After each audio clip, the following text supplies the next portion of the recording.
Adventure games were, well, let's be honest, they were kind of dying. I mean, once upon a time, games like Monkey Island and King's Quest were the pinnacle of interactive storytelling.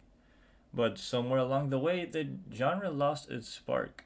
The world moved on, embracing action packed shooters and sprawling open worlds, while adventure games, they fizzled out.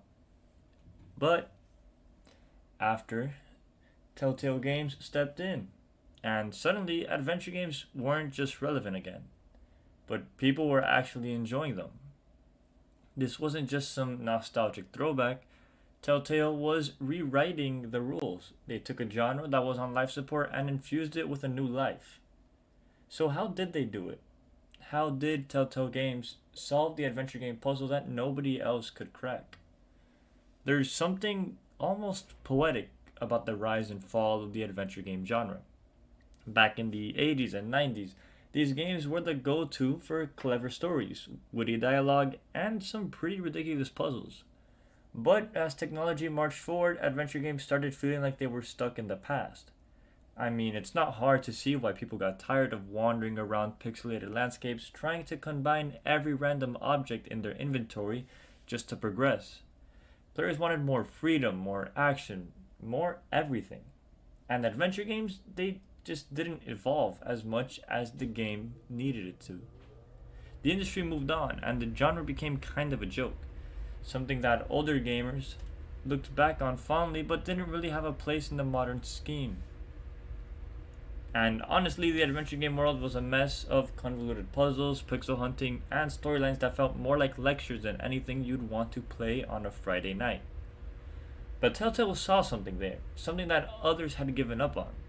They saw that beneath the chunky mechanics and the obtuse puzzles, the heart of adventure games was still beating. It just needed a new direction.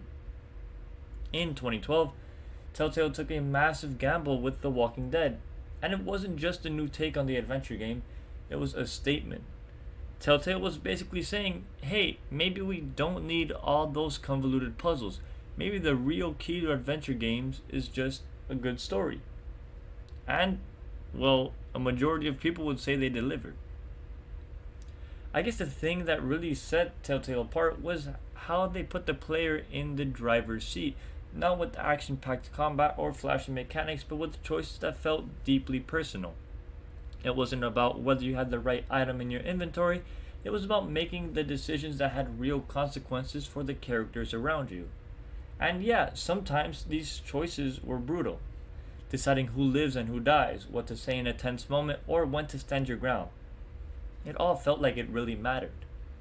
Telltale's innovation wasn't just about writing great stories, it was about giving us, the players, ownership of those stories. Like you weren't just watching a narrative unfold, you were actively shaping it. And that, honestly, was a game changer. It's funny because while Telltale didn't invent choice based gameplay, they somehow perfected it. They nailed this sweet spot where every dialogue choice, every little action felt like it carried emotional weight. And look, maybe it was all smoke and mirrors.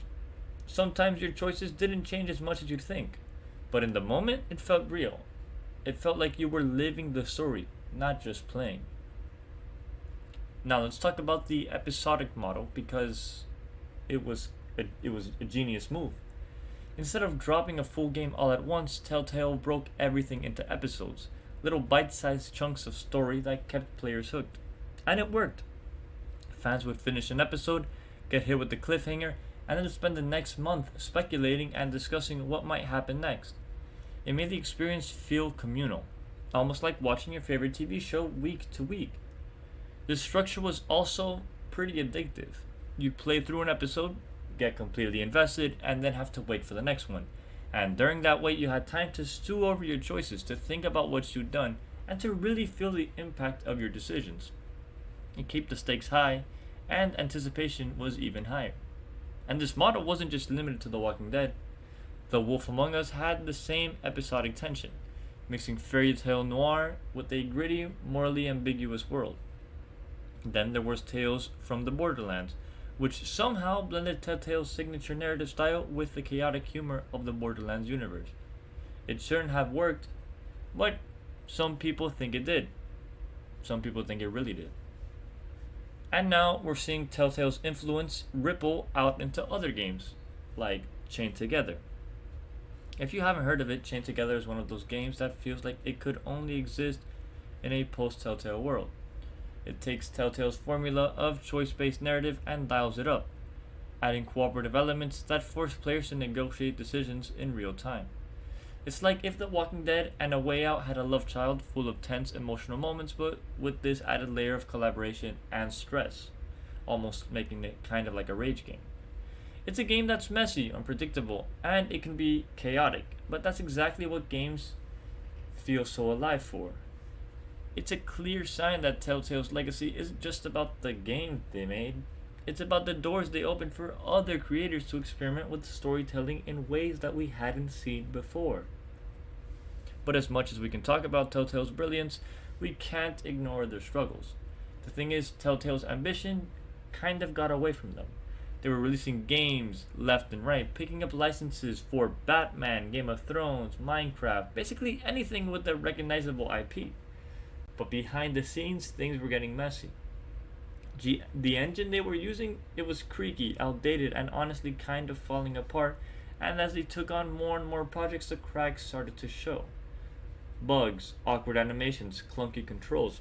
It all started to wear down what made Telltale special in the first place.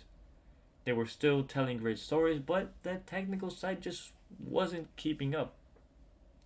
And then there were the working conditions. Reports of crunch culture, burnout, and poor management painted a picture of a studio that was struggling under its own weight. I guess you could say they were trying to do too much too fast without enough support for the people actually making the games. It all came to a head in 2018 when Telltale collapsed. The studio shut down, hundreds of employees were laid off, and a lot of projects were left unfinished.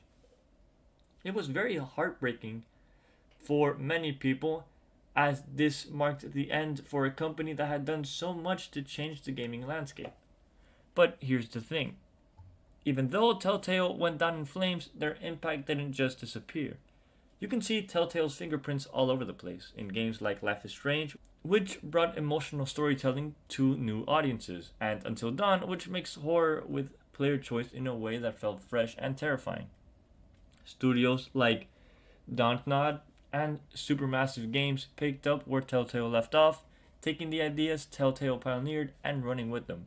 But whether they are as good as the originals is up to you to decide. And it's not just about other studios. Telltale is technically back now under new management, working on projects like The Wolf Among Us 2. It's like the company hit rock bottom, but there's this weird sense of unfinished business. They still have more stories to tell. And maybe they've learned from the past and we'll get to see Telltale fully realize the potential they showed us all those years ago. And maybe they should pay their employees. But that's just a side thought. Telltale didn't just solve adventure games, they reshaped what we thought these games could be. They took something that was kind of seen as a relic of the past and made it feel modern and personal. They reminded us that stories still matter in games, and the choices that we make, real or virtual, can have a lasting impact. Even now, years later, you can feel Telltale's influence in every game that dares to make us feel something, that challenges us to think and to care. And maybe the best is still yet to come. Maybe Telltale has been waiting for now to finally release its greatest hit, which many thought was The Walking Dead, but who knows, maybe they have something in the closet hidden. But that's for you, the players,